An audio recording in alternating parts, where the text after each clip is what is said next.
Captain Rhys Everhart never thought he'd find himself tiptoeing through the sacred post-human temple city of Elysium Prime, a place where the sanctity of silence was only rivaled by the inescapable odor of incense and burnt circuitry. But there he was, boots slightly damp from stepping in what he hoped was just water, leading his ragtag crew through the hallowed halls of humanity's best-kept secret.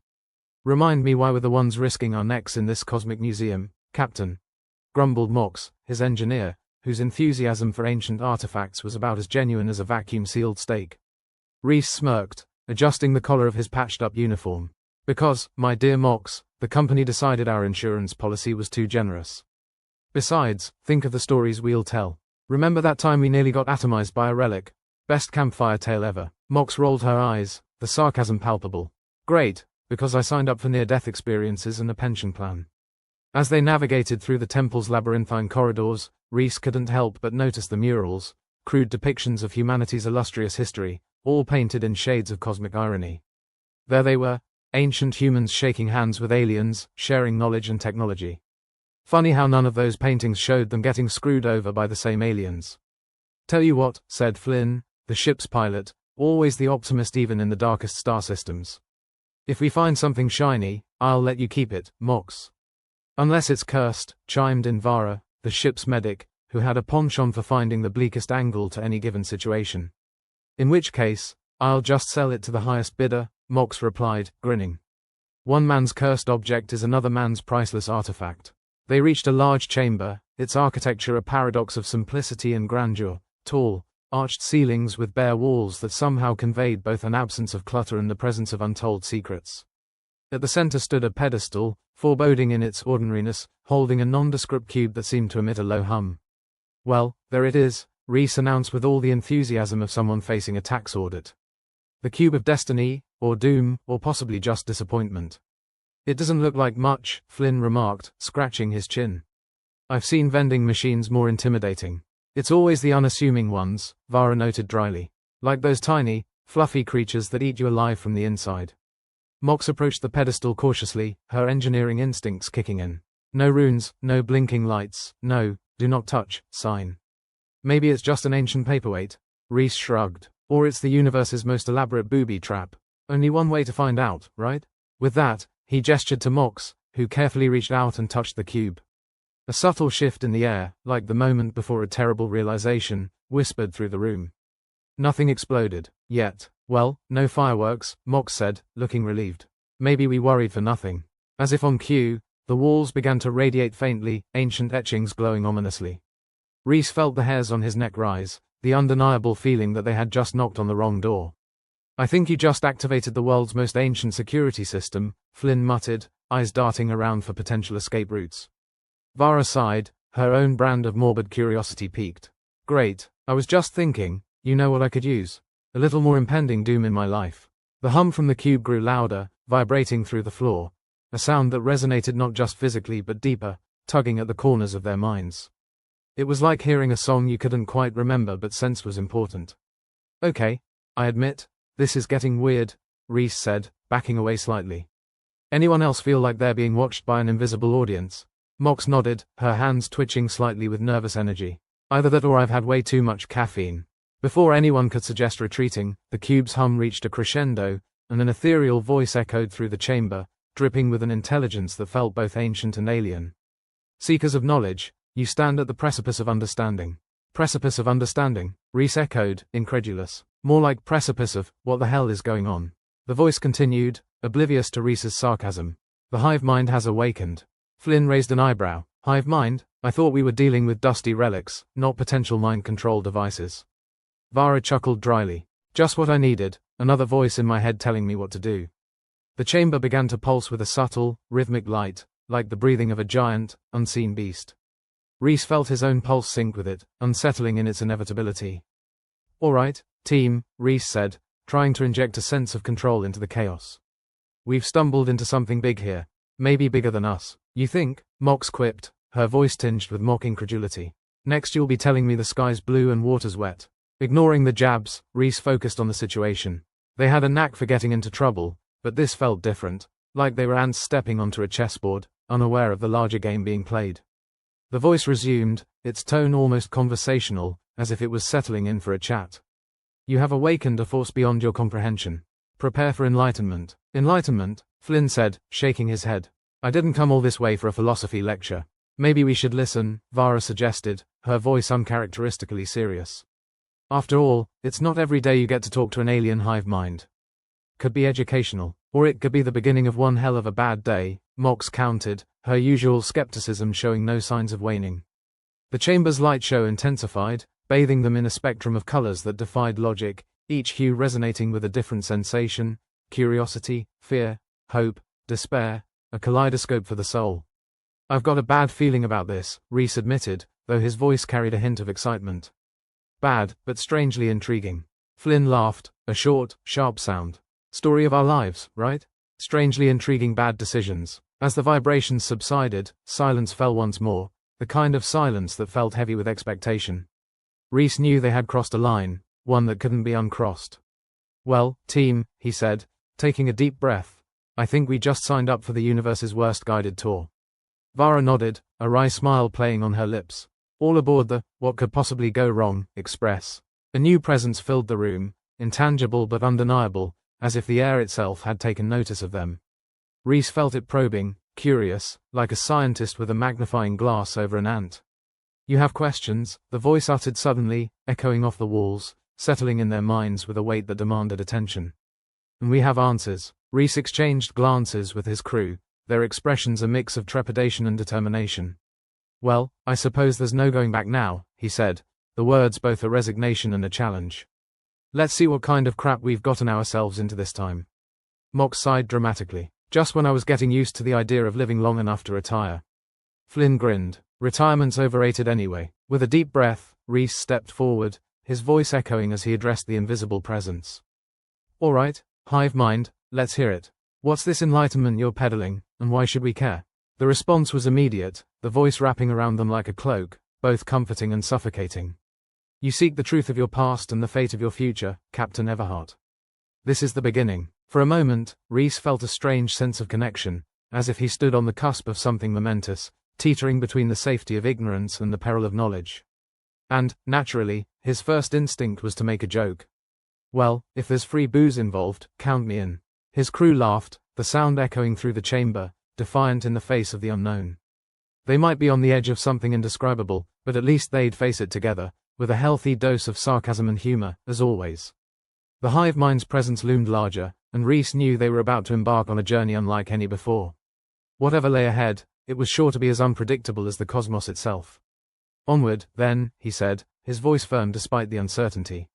Into the unknown, with a laugh and a prayer. The chamber's lights dimmed, and the crew readied themselves for whatever revelations awaited, their camaraderie the only certainty in a universe full of questions. And so, with hearts racing and minds brimming with anticipation, they stepped forward, ready to face the truth of the hive mind and their place in the vast, uncaring expanse of space. Reese stood before the now dormant cube, slightly disappointed by the lack of fireworks, but not entirely surprised. This was, after all, just another Tuesday in the life of a space captain. The silence hung heavy in the chamber, like the aftermath of a particularly awkward family dinner. Okay, so who else feels like they just volunteered for a cosmic experiment without signing the waiver? Mox asked, her voice laced with sarcasm as she examined the cube, now as inert as an overcooked steak. Flynn, ever the optimist, shrugged nonchalantly. Hey, at least we didn't end up as alien mulch. Yet. Vara rolled her eyes, ever the bearer of grim tidings. Give it time, we've only just poked the beast.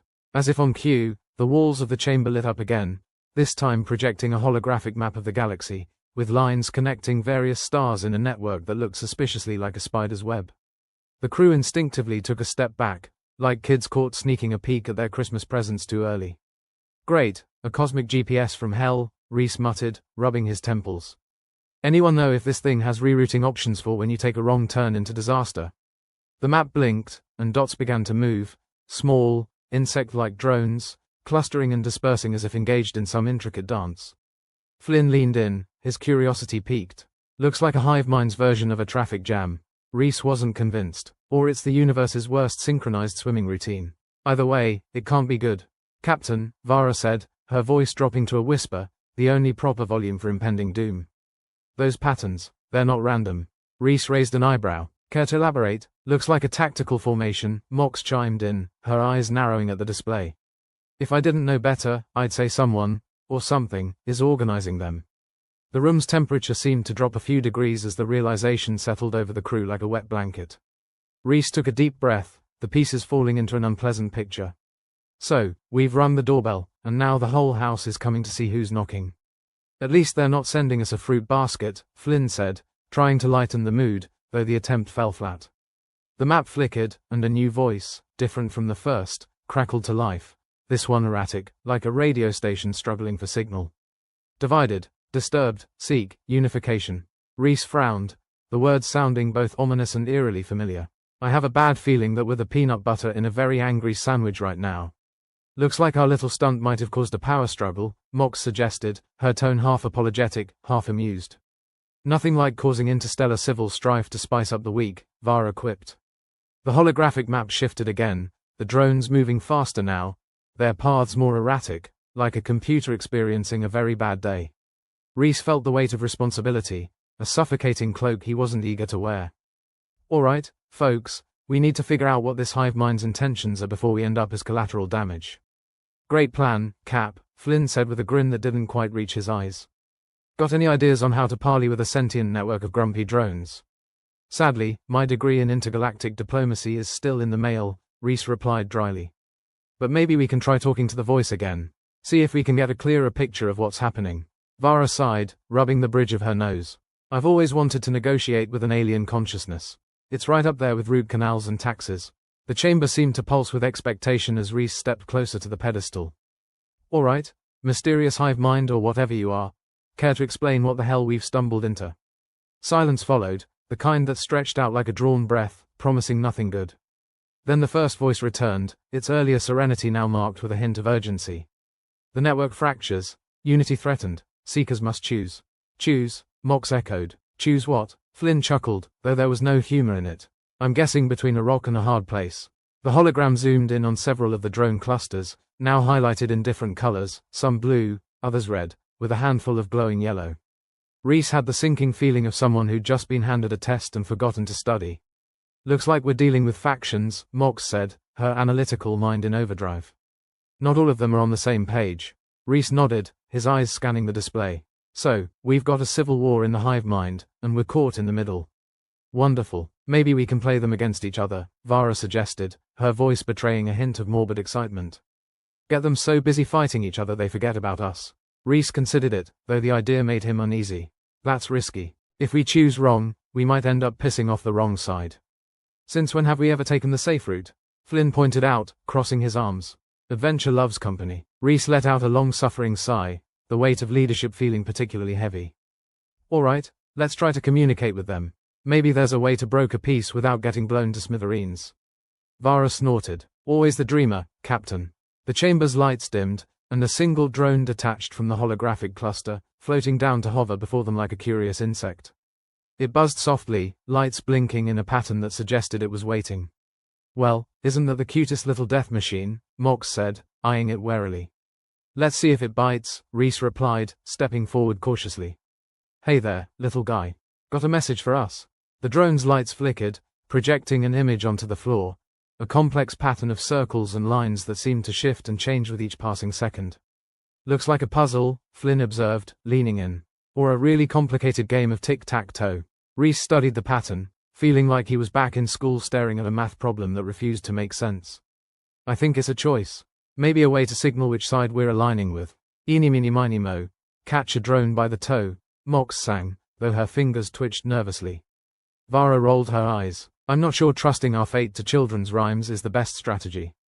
Rhys knew they had to make a decision, and fast. The tension in the chamber was palpable, the drones hovering form a reminder of the stakes. All right, let's vote. Which side do we back? Flynn shrugged. Guess we go with the least homicidal option. Or the one that promises not to turn us into space dust, Mox added helpfully. Vara remained silent for a moment, her eyes fixed on the shifting hologram. My gut says we go with blue. Seems to be the most stable, if the patterns are any indication. Rhys nodded, trusting his crew's instincts. All right, blue it is. Let's hope it's the right call. As if responding to their decision, The drone projected a beam of light onto the pedestal, and the room was suddenly filled with a deep, resonating hum. The walls flickered, and the map changed, red dots retreating while blue spread outwards like ink in water. "I think we might have just chosen sides in an interstellar chess match," Flynn quipped, though his expression was one of relief. Reese felt a tentative sense of accomplishment, though he knew it was far from over. "All right, team, let's hope our new friends are as friendly as they seem." The drone emitted a series of clicks and beeps before zipping back to the holographic map, its presence a silent promise of what was to come. "So, what now?" Mox asked, her tone a mixture of curiosity and trepidation. Reese straightened, feeling the familiar rush of adrenaline that came with the unknown. "Now, we brace ourselves for whatever comes next. After all, we've just thrown our lot in with a hive mind. What could possibly go wrong?" Vara chuckled darkly. "Famous last words, Captain." With their choice made, all they could do was wait and watch as the cosmic dance unfolded around them, each beat a reminder of how little control they truly had. But if there was one thing Reese knew, it was that they'd face it head-on, with a grin and a joke, because in the vast, uncaring expanse of space, it was sometimes the only thing that kept you sane. And so they waited, ready to embrace whatever chaos the hive mind had in store, knowing that whatever else happened, they'd face it together, as only a crew forged in the fires of shared misfortune could. The chamber's flickering lights were like a cheap disco ball having an existential crisis. Reese surveyed his crew, who appeared as concerned as a pack of cats watching their owner bring home a large cucumber. "So, we just joined the intergalactic equivalent of a messy divorce," Reese said, trying to keep the sarcasm alive in the drowning sea of reality. Flynn shrugged, his optimism wobbling like a poorly stacked pancake. "Hey, everyone needs allies, right? Even if they're a dysfunctional family of homicidal drones." Vara leaned against the wall, arms crossed, her expression the kind of blank you'd find on a mannequin in a shop window. "Wonder if they have a take your humans to work day."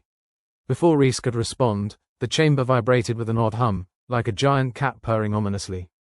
The holographic map blinked, and several red dots began to swirl around their position like sharks circling a sinking ship. Captain," Mox's voice was tight, like she'd just sat on a porcupine. "I think the Reds aren't thrilled about our little alliance." Reese peered at the dots, which danced with the enthusiasm of storm clouds gearing up for a hurricane. "Looks like they're hosting a welcome to the neighborhood party. And with a piñata." Flynn chuckled nervously, his fingers twitching at his side. "Maybe they just want to exchange cake recipes. I hope they like mine with a side of go to hell," Vara muttered, her hand inching toward her sidearm. The drone that had earlier played messenger now flitted about like a moth on caffeine, its lights flashing erratically. As if on cue, the chamber's door hissed open, and outside, the landscape of Elysium Prime stretched out, a mix of sacred ruins and technology that looked like it was designed by someone who'd just read too much post-apocalyptic fiction. "Guess we're going for a walk," Reese announced, his voice laced with the grim determination of someone about to face a firing squad. They stepped out into the ancient city, the air thick with the smell of burnt circuitry and incense. It was like a temple that had participated in a particularly wild toga party the night before. The glowing murals adorning the walls depicted humans and aliens in various states of collaboration, presumably before everything went sideways. Reese couldn't help but wonder if those ancient beings ever imagined they'd be reduced to the backdrop of a cosmic soap opera. "Keep your eyes peeled," Reese said, scanning for any sign of immediate danger. "Last thing we need is to get caught with our pants down." "Don't worry, Cap," Flynn said, his grin slipping into place like a well-practiced mask. "My pants are very much secured." The path ahead twisted like the plot of a bad spy novel, leading them deeper into the heart of the ruins. The further they went, the more it felt like they were navigating a maze designed by a sadistic architect with a fondness for dead ends. Mox, ever the tech enthusiast, was poking at her handheld device, trying to navigate the incomprehensible gibberish that was the alien operating system they'd stumbled upon. "I think this map is upside down," she grumbled. "Or maybe it's just drunk." "Join the club," Vara quipped, her eyes scanning the shadows with the wariness of a cat in a room full of rocking chairs. Suddenly, the ground shook. A low rumble rolled through the stone underfoot, like a beast awakening from a very long nap. Flynn stumbled, his expression morphing into that of a startled deer. "Is that normal?" "If by normal you mean another delightful curveball, then sure," Reese replied, steadying himself. "Keep moving." As they pressed on, the rumbling grew louder, accompanied by a high-pitched whine that set their teeth on edge. The source soon became apparent as a swarm of drones descended from above, red lights flashing with the menace of 1,000 angry fireflies. "Looks like the Reds brought a welcoming committee," Reese said, his tone dry as desert sand. Wonder if they are SVP'd, Mox replied, her fingers dancing over her device, trying to jam the swarm's signals. The drones moved with the precision of a military unit, forming a tight net around the crew, blocking escape routes with the efficiency of a particularly aggressive chess player. Vara drew her weapon, her features set in an expression that suggested diplomacy wasn't on the menu. Time to test their durability, she said, leveling her gun at the nearest drone. Before she could fire, the blue drone, their supposed ally, buzzed forward, lights flaring in a pattern that spoke of urgency. Reese squinted at it, trying to decipher the message. I think it's telling us to hold our fire. Flynn cocked an eyebrow. You sure? Because those Reds look like they're about to ask for our lunch money. Trust the drone, Reese ordered, though it felt like he was betting on a three-legged horse in a race against the wind. The blue drone zipped between the crew and the Reds, its lights flashing in a rhythm that was oddly soothing. Slowly, reluctantly, the Reds backed off, their lights dimming as if in submission. Guess we owe you one, Reese said to the blue drone, feeling a tad grateful for the unexpected reprieve. Vara lowered her weapon, though her grip remained firm. Not bad for a floating flashlight. The path eventually led him to a massive archway, carved with symbols that pulsed with a gentle blue glow. Beyond it lay a vast chamber, dominated by a colossal cube that floated serenely in midair. Reese felt a chill run down his spine. That looks important. Mox nodded, her eyes wide with a mix of awe and trepidation. And probably full of secrets that could either save us or blow us to bits. Flynn sighed, his eternal optimism taking a hit. Why is it always a 50-50 shot with these things? The chamber was eerily silent, the kind of hush that usually precedes something catastrophic. The blue drone hovered near the cube, its lights dimming as if in reverence. Think it's trying to lead us to a new chapter of crazy? Vara asked, her voice softer now, as if she too could sense the weight of the place. Reese hesitated, the decision hanging heavy in the air. Only one way to find out.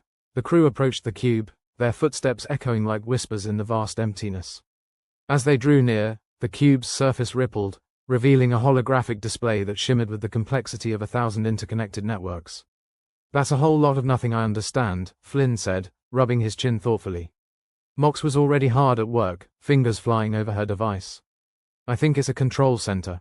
Maybe for the entire network. Reese pondered the implications, the weight of the situation pressing in from all sides. So, we've stumbled into the brain of the operation. But who's the brainiac in charge? Vara wondered aloud, her gaze fixed on the shifting patterns. Before anyone could answer, the hologram shifted, projecting an image of two factions, one blue, one red, locked in a struggle that seemed to shake the very fabric of reality. Guess that answers who's been having family disputes, Flynn said, watching with morbid fascination. Reese felt a growing sense of urgency. We need to stabilize this before it tears itself apart. Mox nodded, her focus absolute. I'm trying to access their systems, see if I can initiate a ceasefire. Vara stood guard, her eyes scanning the shadows for any potential threats. Let's hope the fireworks stay in the simulation. The holographic battle raged on, each side pressing for dominance with the desperation of a gambler on their last chip. The blue drone flickered, its lights dimming as if urging them to hurry. Mox, any luck? Reese asked, his patience wearing thin. She frowned, frustration creeping into her voice. Their security's tighter than a miser's wallet. Flynn glanced at the display, his mind working overtime. Maybe we can trigger a reset. Kind of like rebooting a computer. Reese considered it, the idea tempting in its simplicity. Think it'll work? Only one way to find out, Flynn replied, his grin returning despite the odds. Mox nodded, her fingers flying once more. All right, let's give it a shot. As she worked, the chamber seemed to hold its breath, the outcome of their gamble hanging in the balance. The drones outside the archway hovered in tense anticipation, their allegiance wavering between hope and despair. Finally, Mox hit a sequence of commands, and the hologram flickered, its chaotic dance slowing until it finally stabilized. The red and blue factions paused, their aggression halted as if by an invisible hand. Did it work? Vara asked, her voice tinged with disbelief. The cube pulsed, its surface shimmering with a gentle glow that suggested peace, at least for now. Looks like we just hit the cosmic snooze button, Flynn said, relief evident in his tone. Reese felt a flicker of hope, though he knew their troubles were far from over. All right, let's see if we can parlay this into something more permanent. Brave new world, here we come, Mox quipped, her expression a mix of satisfaction and skepticism. As they prepared to delve deeper into the mysteries of the cube, Reese couldn't help but marvel at the sheer absurdity of their situation. Here they were, a ragtag crew of misfits, navigating a galactic web of intrigue with nothing but their wits and a few borrowed drones. Whoever said adventure was glamorous clearly never tried it with a hive mind, Vara remarked, her tone dripping with irony. Reese grinned, feeling the weight of leadership lighten, if only for a moment. Let's just hope we've picked the right side of crazy. With that, they stepped forward, ready to embrace whatever madness the universe had in store, knowing full well that, in the end, it was the journey, and not the destination, that would define them. The ancient chamber, with its eerie silence and surreal atmosphere, was a far cry from the sterile, predictable interior of their ship. Reese Everhart, captain and reluctant babysitter of this motley crew, wasn't sure if the cube was a goldmine of opportunity or a colossal mistake waiting to happen. The holographic map, now projecting before them, was a galaxy-sized jigsaw puzzle that, if solved, might just give them a fighting chance against the Reds. So, Mox, Reese began, trying to sound like he knew more than he did. What's our next move? We tweak this thing and hope it doesn't blow us to smithereens. Mox, with her usual flair for understatement, shrugged. Pretty much, Cap. But first, we need to figure out how to access its settings without turning it into a cosmic Molotov cocktail. Reese grinned. And here I was thinking today was going to be boring. Flynn, ever the optimist, chimed in. At least if it does blow, we won't have to worry about paying off our bar tab. Silver linings, Vara added, her sarcasm sharper than a vibroblade. Always good to know we'll die financially solvent. The flickering hologram was still showing the two factions locked in an eternal, digital arm wrestling match. Reese felt the significance of this war, as if the cosmos was playing out some unresolved family squabble right in front of their eyes. It was about as much fun as being caught in a crossfire between a pair of elderly pensioners arguing over bingo. Mox was already elbowed deep in the alien interface, her fingers flying over her device with the urgency of someone defusing a bomb. There's a signal emanating from this cube. It's like a heartbeat, but, for a machine. Reese raised an eyebrow. So, what, it's alive? Should we start singing lullabies, or do we kick it in the metaphorical shins? More like a network pulse, Mox replied, ignoring the jibe. It could be the key to either calming or further destabilizing this intergalactic pissing contest. Great, Vara muttered, rolling her eyes. Because who doesn't love playing cosmic diplomat? Flynn tapped his chin thoughtfully. Maybe we can use the signal to our advantage. It's like having the remote to the universe's biggest TV. We just need to find the right channel. And pray we don't end up on the alien equivalent of a game show, Reese said, half joking, half serious. Vara positioned herself with her back to a wall, eyes scanning the room for anything that might suggest an impending betrayal from the floating blue drone. I don't trust it, she said, gesturing to the drone now hovering placidly near them. Maybe this thing's got its own agenda. Like a robot double agent. Maybe it's just here for the free light show, Flynn suggested, always eager to see the brighter side, even when it was glaringly obvious it was a train at the end of the tunnel. Reese scratched the back of his head. All right, team, we need to study this artifact's capabilities. It might be our ticket out of this mess, or at least give us a fighting chance to negotiate some peace. Mox nodded, her eyes already reflecting the glow of the interface as she delved deeper into its mysteries. If we can tweak the signal, we might be able to send a message that'll calm the hive mind or, at the very least, make it think twice before squashing us like bugs. Reese chuckled dryly. Here's to being too annoying to kill, then. Story of my life, Vara muttered, still keeping one eye on the drone, the other on the cube. The cube continued to pulse rhythmically, a silent testament to the complexities of the ancient technology. This little light show was either going to make them heroes or the latest casualties in a never-ending war. The stakes were like a poker game with the universe, and they were bluffing with a pair of twos. So, Mox, Reese said, feeling the need to fill the silence with something other than the sound of their own breathing. Any chance we can get this thing to play nice? Working on it, Mox replied, her fingers a blur. Just need to figure out how to change the signal without turning us into alien barbecue. As Mox continued her work, Reese took a moment to think about how they'd ended up here. It seemed like only yesterday they were a crew of nobodies, scrounging the galaxy for salvage and the occasional paycheck. Now they were standing at the epicenter of chaos, trying to prevent an intergalactic war with nothing but a cube and a prayer. So, what's the plan if this goes south? Flynn asked, ever the planner, when he wasn't being absurdly hopeful. We improvise, Reese replied with more confidence than he felt. Like we always do, which is why we keep ending up in these lovely tourist traps, Vara added dryly. The tension in the chamber was palpable as Mox continued to fiddle with the alien device. Reese tried to dispel the lingering worry with a joke. If we survive this, drinks are on me. Vara snorted. Oh, so now you're feeling generous? Trying to bribe us with hypothetical booze doesn't count, Cap. Hey, I'm a man of my word, Reese shot back, grinning despite himself. If you say so, Flynn said, shaking his head. But I'm holding you to it. Reese couldn't help but laugh. If we get out of this alive, you can spend my entire share of the loot on the biggest bar tab in the galaxy. Promising your non-existent riches now. You must be desperate, Vara quipped. Mox suddenly interrupted their banter, her voice tense with focus. I think I've found a way to modify the signal. I can create a feedback loop to calm the Reds, but it'll be risky. Risky, how? Reese asked, trying to wrap his head around tech speak that sounded like magic to him.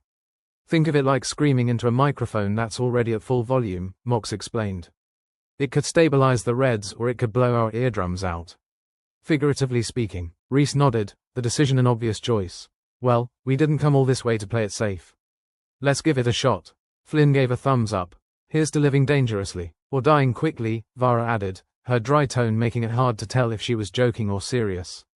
Mox took a deep breath, then executed the command sequence. The chamber seemed to hold its breath, the anticipation thick enough to cut with a blade. The cube shuddered, its light flaring brightly before dimming to a soft glow. The holographic battle paused mid-strike, the simulated combatants frozen like a scene from the universe's worst soap opera. Outside the chamber, the red drones hovered uncertainly, their aggressive posturing reduced to a confused dance. Reese felt a flicker of hope, though he wasn't ready to break out the champagne just yet.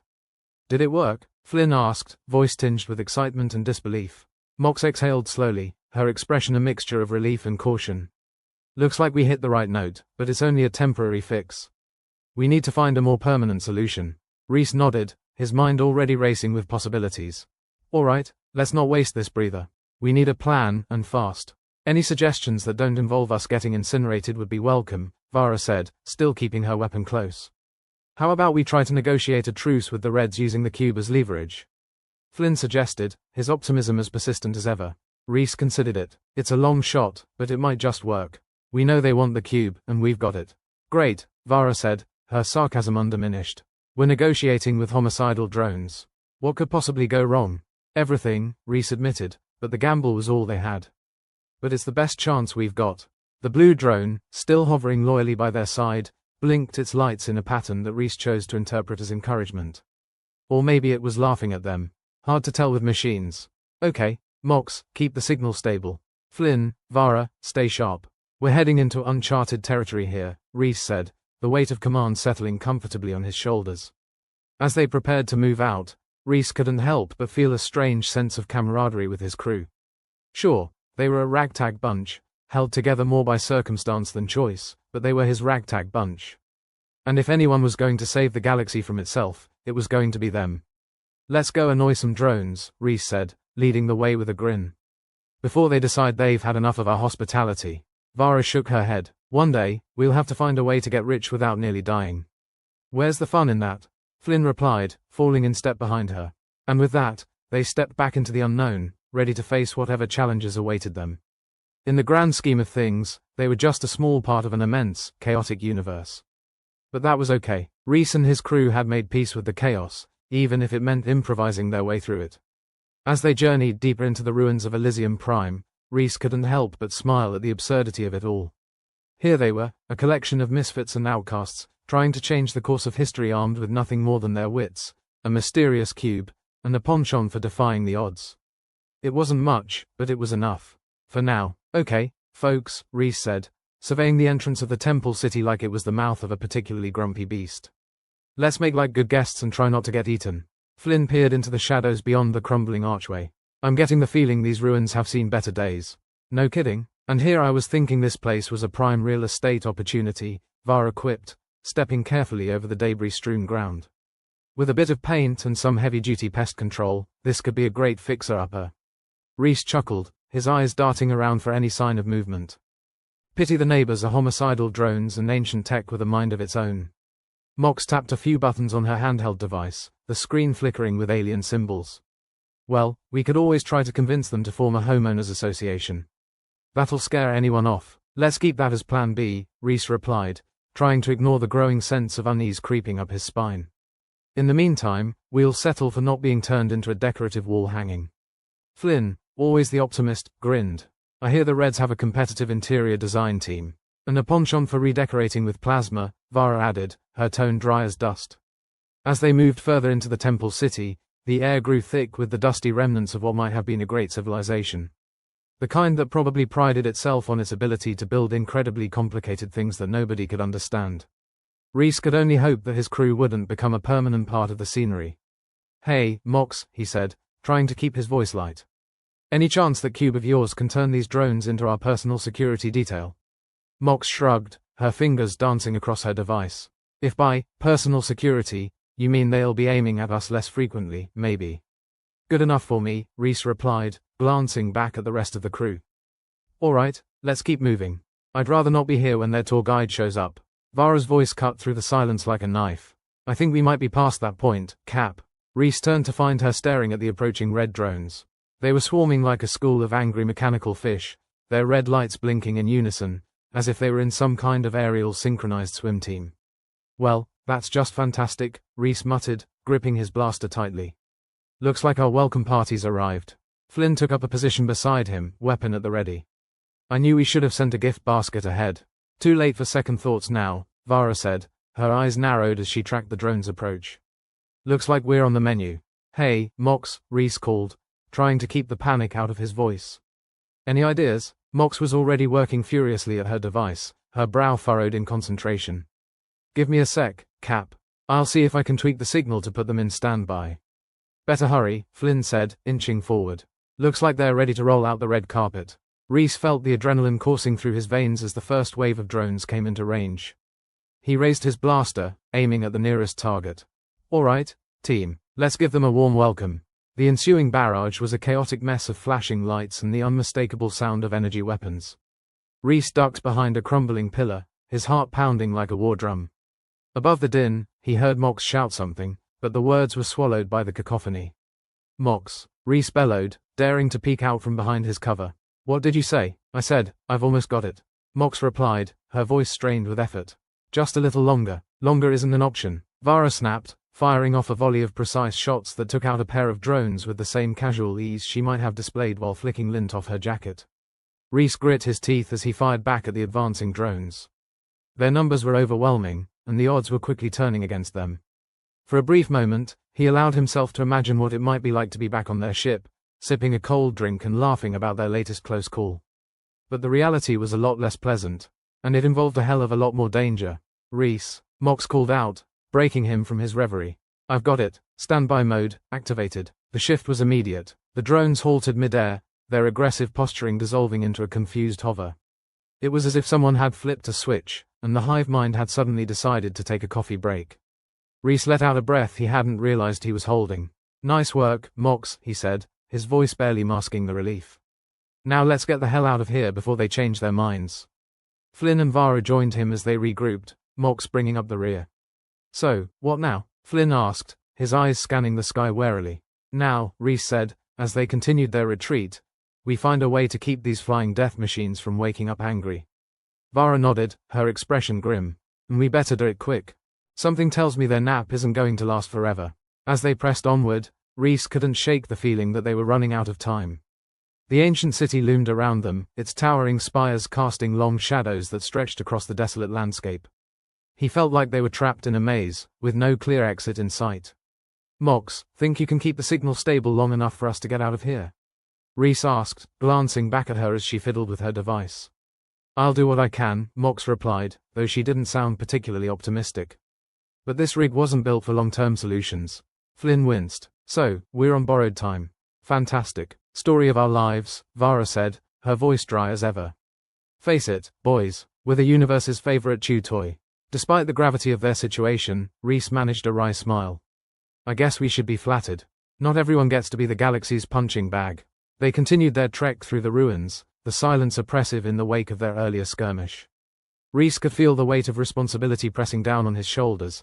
Every decision he made could mean the difference between survival and annihilation. "Reese," Flynn said, breaking the uneasy quiet. "You really think we can negotiate with those things?" Reese hesitated, uncertainty gnawing at him. "Hell if I know, Flynn. But we've got to try. If we can just—" He never got to finish his sentence.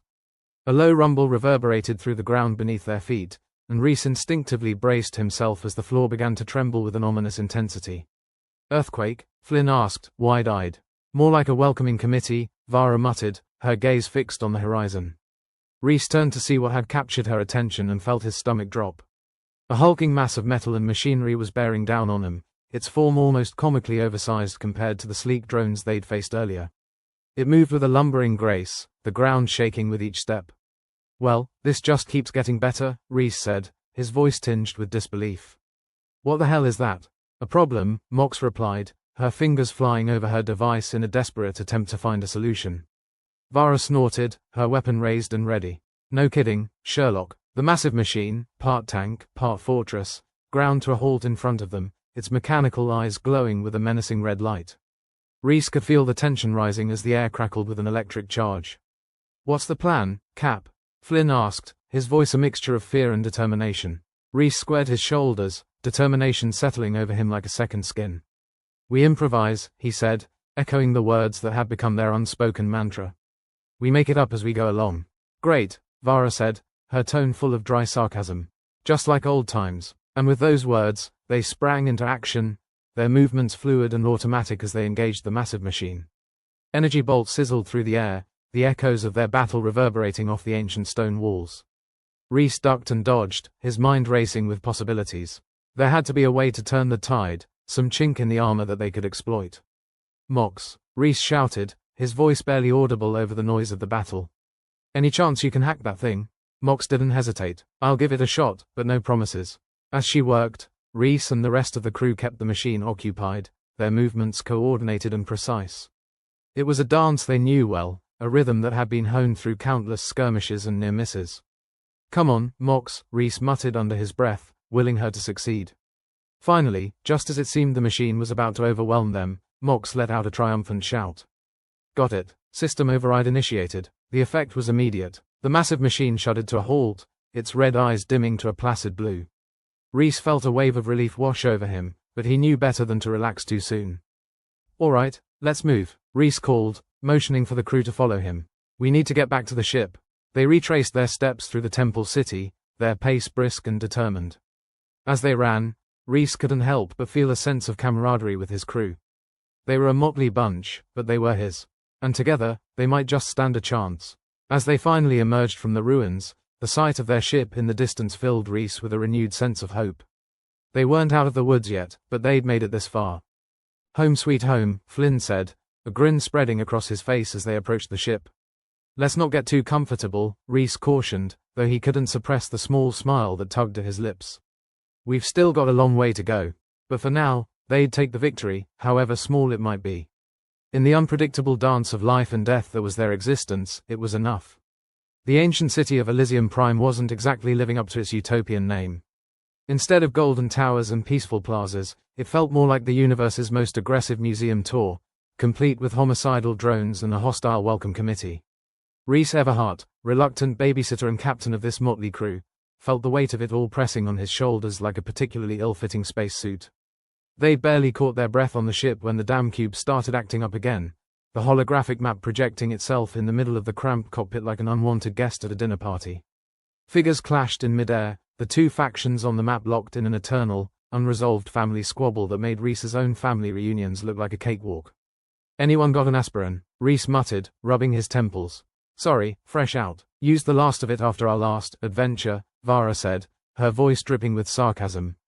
She leaned against the wall, arms crossed, looking as relaxed as a cat in a sunbeam, which was impressive considering they were one wrong move away from getting turned into cosmic dust. Flynn, perpetually optimistic, peered at the map. "Maybe we can use this to negotiate. You know, offer them a truce." Reese snorted. "Yeah, right. I'm sure murderous drones are just dying for a nice friendly chat. Probably over tea and crumpets." Mox, ever the tech whiz, was already hunched over her handheld device, fingers moving with a speed that suggested either genius or caffeine overdose. "If I can tweak the cube's signal, maybe we can mess with their hive mind." Reese glanced at her, eyebrow raised. "And by mess with, you mean not accidentally blow us all to pieces, right?" "I mean exactly that," Mox replied, not looking up. "But no promises about the pieces part." "Great, we're putting our lives in the hands of a mad scientist," Vara quipped. "What's next? Negotiating with the starship's toaster for a safe landing?" Reese sighed, adjusting the blaster at his side. "Let's just focus on not becoming the galaxy's next roadkill, shall we?"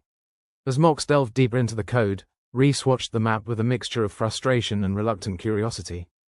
The factions continued their digital dance of war, a cosmic ballet of chaos and destruction. If only we could get them to fight each other instead of us, he mused aloud. Flynn perked up, hope glimmering in his eyes. You think we could? Reese shrugged. Hell if I know. But if we've learned anything, it's that there's nothing like a common enemy to bring people, or homicidal robots, together. Right. Us being the common part, Vara said dryly. Exactly, Reese replied, ignoring the sarcasm. Mox, any luck? Mox glanced up, her eyes gleaming with determination. I think I can redirect the signal. Create a temporary truce between the factions. But it'll be like holding a live grenade with a faulty pin. How reassuring, Reese said, his voice laced with irony. Let's do it. It was a plan born out of desperation and sheer audacity, the kind of plan that was either going to save them or get them all killed. Reese figured those were pretty standard odds at this point. They'd danced on the knife's edge too many times to count, but this time, it felt like the blade was particularly sharp. The cockpit was tense, the air thick with anticipation as Mox worked her magic. Her fingers danced over the device, alien symbols flashing by like the world's worst conspiracy theory slideshow. The rest of the crew waited, weapons ready, eyes on the map. Finally, Mox let out a breath. Done. Signals modified. Let's see if our metal friends decide to play nice. Reese nodded, watching the map intently. For a moment, nothing happened. The factions continued their relentless clash, oblivious to the crew's meddling. And then, like a miracle or a curse, the two sides paused, their attention shifting from each other to a new, shared enemy. The map shimmered, the factions aligning in a way that defied the laws of logic and reason. Reese felt a thrill of triumph mixed with a healthy dose of terror. Well, what do you know? It worked. Don't sound so surprised, Cap, Mox said, smirking. Even a broken clock is right twice a day. Flynn grinned. We're geniuses. Or complete lunatics, Vara added. Take your pick, Reese chuckled, shaking his head. Either way, let's not stick around to find out which. With their temporary truce in place, the crew knew they had a narrow window to act. They couldn't waste a second gloating about their improbable success, not when the cosmos had a nasty habit of turning victory into disaster in the blink of an eye. As they moved through the ship, Reese's mind raced with possibilities. The temporary truce would give them a chance to regroup, maybe even find a way to exploit the factions' mutual hatred for good. It was a long shot, but then again, their entire existence was one long shot after another. Mox, keep monitoring the signal, Reese instructed, his voice steady despite the chaos swirling around them. We need to know the second the truce starts breaking down. Got it, Mox replied, her focus unwavering. They reached the ship's control room, the heart of their rickety operation. Reese sank into the captain's chair, feeling the familiar creak beneath him like an old friend. All right, let's see if we can make sense of this mess. Vara leaned against the console, her expression skeptical. And if we can't, then we wing it, as usual, Reese said with a shrug. It's not like we haven't done it before. Flynn nodded, his optimism unflagging. At least we've got a fighting chance. Yeah, against an entire hive mind of homicidal machines, Vara remarked, rolling her eyes. Piece of cake. Reese ignored her sarcasm, focusing instead on the holographic map that hovered in front of them. The factions remained in their uneasy truce, the map's vivid imagery a stark reminder of the chaos lurking beneath the surface. If we can keep this truce stable, we might be able to find a weak spot in their defenses, Reese said, thinking aloud. Something we can exploit to turn the tide. And if we can't? Flynn asked, his voice tinged with concern. Reese met his gaze, acknowledging the unspoken fear that hung in the air. Then we improvise. It's what we're good at.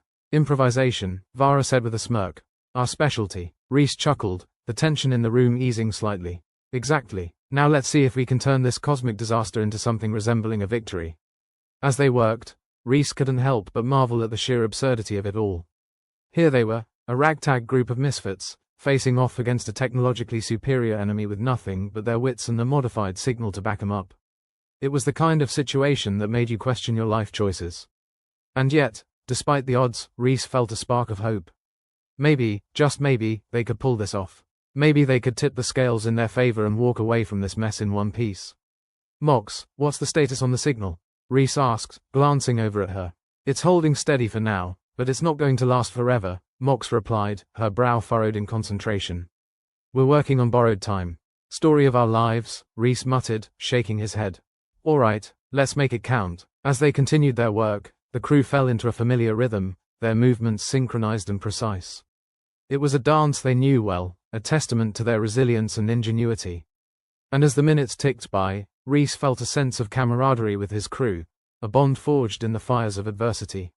Reese, Flynn said, breaking the silence. You really think we can win this? Reese hesitated, the weight of his words heavy in the air. I don't know, he admitted. But we've got to try. If there's one thing I've learned, it's that giving up is never an option. Flynn nodded, his expression determined. Then let's show these machines what we're made of. With that, they redoubled their efforts, their focus unwavering. The holographic map continued to shimmer in front of them, a reminder of the stakes they faced. But despite the odds, Reese felt a surge of determination. They'd come too far to give up now. As they worked, Reese couldn't help but feel a glimmer of hope.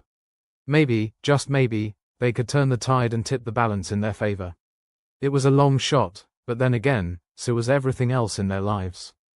All right, team, Reese said, his voice steady and confident. Let's get to work. And with those words, they plunged back into the fray, their spirits buoyed by the possibility of success. The galaxy might have thrown them one hell of a curveball, but they'd face it head-on, armed with nothing but their wits and a stubborn refusal to give up. As they continued their work, Reese felt a sense of pride in his crew. They were a motley bunch, but they were his, and together, they might just stand a chance. Let's show them what we're made of, Reese said, determination in his voice. We've got a galaxy to save. And with that, they charged forward, ready to face whatever challenges lay ahead. In the unpredictable dance of life and death that was their existence, they were determined to come out on top, no matter what the universe threw their way. The ship shuddered like an old man with arthritis, the kind of rattle that made you wonder if it was going to fall apart or just shake you out like a bad tick. Reese Everhart, captain, navigator, and reluctant babysitter, sat in the command chair that might as well have been a throne carved from recycled nightmares. He watched the holographic map flicker, the faction's temporary truce resembling a questionable peace treaty between two rabid squirrels. All right, team, it's go time, Reese announced, his voice carrying the weight of someone who's realized their last will and testament is still unsent in the outbox. Mox was still glued to her handheld, fingers dancing as if she was conducting an orchestra of anxiety. She looked up briefly, eyes wide with a mix of caffeine and determination. I've managed to tweak the signal more. If we're lucky, we can embed some good old human traits into their hive mind. Human traits? You mean like sarcasm and an aversion to mornings? Vara quipped, leaning against the console, her feet propped up like she was sunbathing and not, at risk of being vaporized. Exactly, Mox replied, without missing a beat. A little chaos, a dash of unpredictability. Give them a taste of the human condition. Flynn, ever the beacon of unfounded optimism, grinned. We're going to teach homicidal robots how to have an existential crisis. Brilliant, Reese sighed, adjusting his blaster like he was checking a child's seatbelt. Let's just hope they don't decide to emulate our worst traits. Last thing we need is a bunch of neurotic drones questioning their own existence while trying to kill us. Or worse, Vara added, smirking. They start writing bad poetry. The air was thick with the smell of fear and the faint whiff of burnt circuitry, a smell Reese had come to associate with his morning coffee. He watched as Mox worked her magic, her handheld device casting an eerie glow that made her look like a kid telling ghost stories around a campfire. All right, signal's ready, she said finally, her voice steady. Let's see if we can make them more human and less, homicidal. Reese nodded, the plan forming in his mind like a half-baked conspiracy theory. Flynn, Vara, keep an eye on the map. We need to know the second they start acting peculiar. Peculiar? Vara raised an eyebrow. Isn't that what got us here in the first place? Yeah, but this time it's intentional, Reese shot back, his grin as sharp as his anxiety.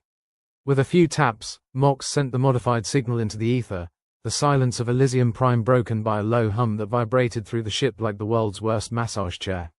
Reese watched the map, the factions still poised like dancers at a particularly tense recital. Here goes nothing, he murmured, fingers crossed more in desperation than hope. The map shimmered, the factions starting to shift in strange and unsettling ways.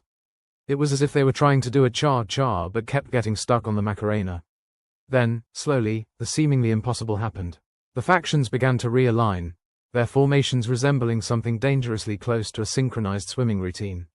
Is it working? Flynn asked, his voice tinged with the hope of a man who had once believed in Santa Claus. It's doing something, Reese replied, squinting at the map as if it might blink first.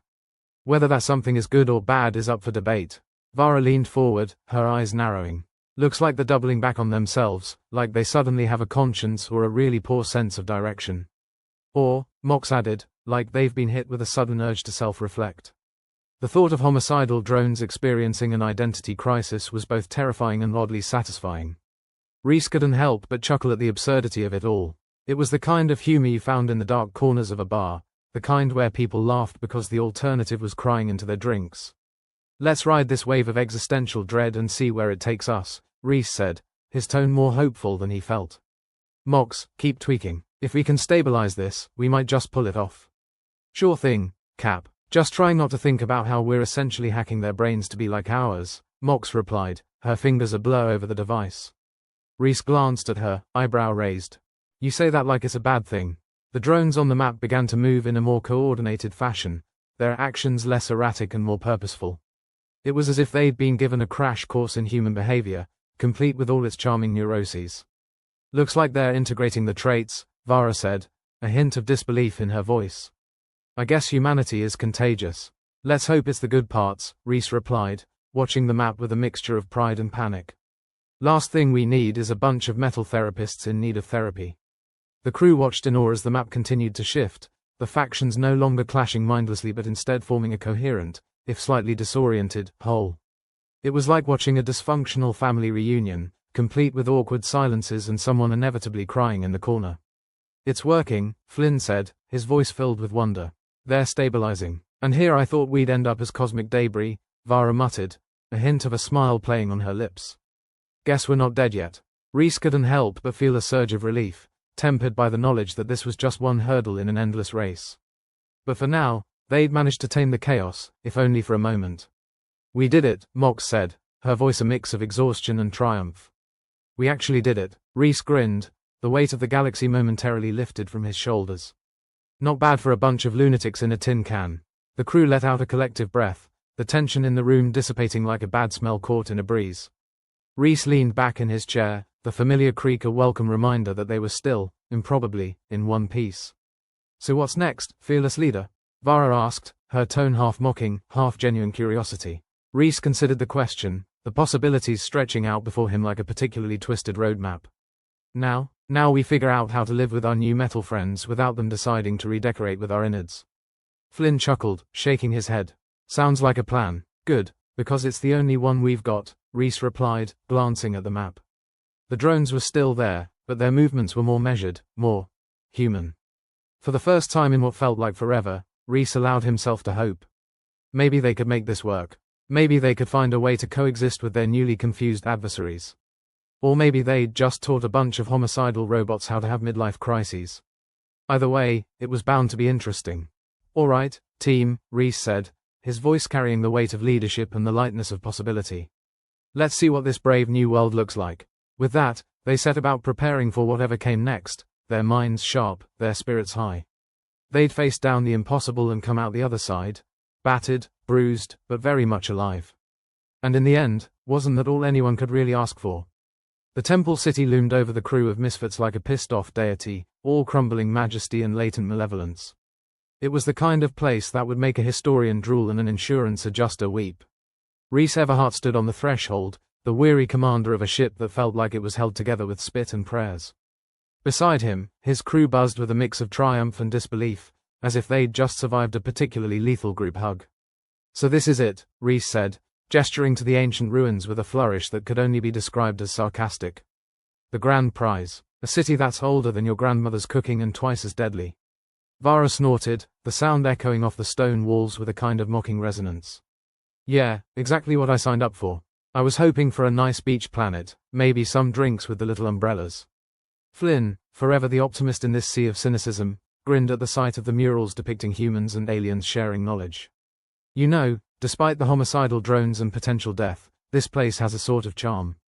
Mox, with the dedication of someone who'd once tried to teach calculus to a toaster, was already fiddling with her handheld. "Let's just hope this charm doesn't include becoming part of the decor."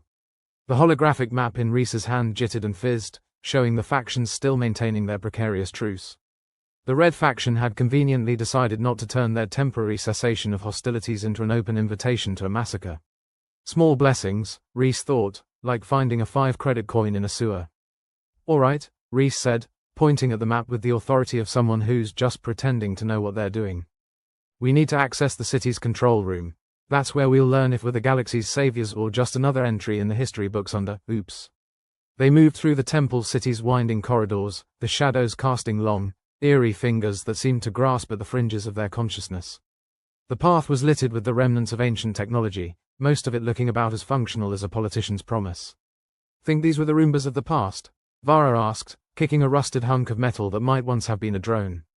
Because I'm not impressed, Reese chuckled despite himself, more like failed prototypes for aggressive pest control. Mox, still engrossed in her handheld like it held the secrets of the universe, or at least the latest gossip, paused.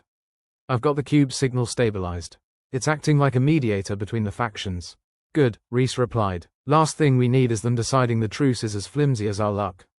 The city opened up into a large chamber, the kind of grand hall where something important once happened, or maybe just a lot of meetings that could have been emails. At its center was a console, ancient and inscrutable, like an alien Rubik's Cube that really hated being solved. Flynn approached it with the caution of someone who's just realized they've been invited to a game of Russian roulette. So this is the heart of it all, huh? Reese nodded, wondering if touching it would trigger enlightenment or just a really embarrassing explosion. Yeah, let's see if we can make it beat again.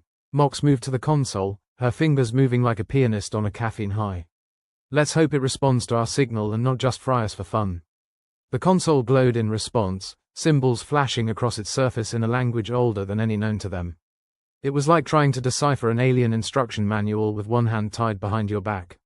Flynn peered over Mox's shoulder, his voice heavy with anticipation. Can you read any of it? Not really, Mox admitted. But I think it's more about intent than actual words. Like a choose-your-own-adventure book, only with more death traps. Reese watched as the symbols shifted and pulsed, a light show that was as mesmerizing as it was utterly baffling. How about we choose, don't die horribly, as our adventure? Vara, ever the realist, scoffed. As if that's an option in our line of work. The console let out a low hum, akin to a dissatisfied librarian with a penchant for explosions. The map began to project new images, schematics of the city, layouts of old networks, and, most importantly, a pathway to something labeled Central Control. Reese's heart did an awkward jig inside his chest. Looks like we've got our route. Let's move before it changes its mind. The crew followed the glowing trail on the map, their footsteps echoing through the halls like ghosts seeking redemption, or at least a good meal. The tension was palpable, the kind of looming dread that made you second-guess your life choices. Their journey led them to a massive door, sealed tighter than a miser's wallet. Reese approached it with the trepidation of someone about to open Pandora's box and expecting nothing more than a particularly angry Jack in the box. Think we've got the right key? Flynn asked, eyeing the console beside the door with the skepticism of someone who's been conned one too many times. Only one way to find out, Reese replied, nodding at Mox. With a deep breath, Mox activated the console, their modified signal reaching out like a hesitant handshake. The door responded with a series of clicks and whirs, the sound akin to a disgruntled robot waking from a nap. And then, it opened. The control room lay before them, vast and ominous, like the throne room of a long-dead monarch. Screens lined the walls, flickering with data and images that spoke of a civilization that had once thrived here. Welcome to the heart of the beast, Vara murmured, her voice tinged with awe despite herself.